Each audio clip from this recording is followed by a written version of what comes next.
Kangjaibung Mapal Saukhat Khongthang Lop Konthojam Youth Union Club Kangjaibung Mapal Kada amasung Pasoi Police Station na khusamnaraga Konthojam Kangjaibung area Imphal West ta poster campaign ama pangthokri poster campaign adu haukiba tang kunma fanda 1-day awareness program on drug and alcohol addiction haina pangthokhiba awareness program adugi makha chatharakpa resolution gi saruk ama oina pangthokpani campaign aduda Konthojam Angaubi President Konthojam Kangjaibung Mapal Saukhat Khongthang Lop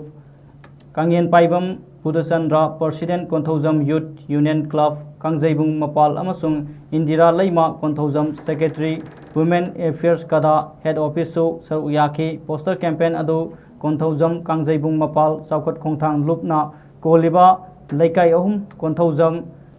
Nongraubung Laikai Konthojam Mayai Laikai amasung Konthojam Awang Laikai da yu drugs amadi mayai kaba nisagi polam sing thakpa chaba amadi yonbagi athingba thamba haiba asini thoram aduda saru yaba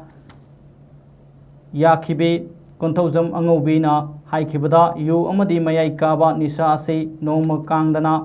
miyoiba khunaida maru oina inkhalakli banha singda sohalakli kaya asina maram oiraga Konthojam area da yu drugs amadi mayai kaba chinjak sing asi saba amadi yonba khudaktagi lepkadabani yu amadi nisa asida karbar toriba sing asida miyeng changba hauduna akhannaba drive chathaba hauragani haina phongdokhi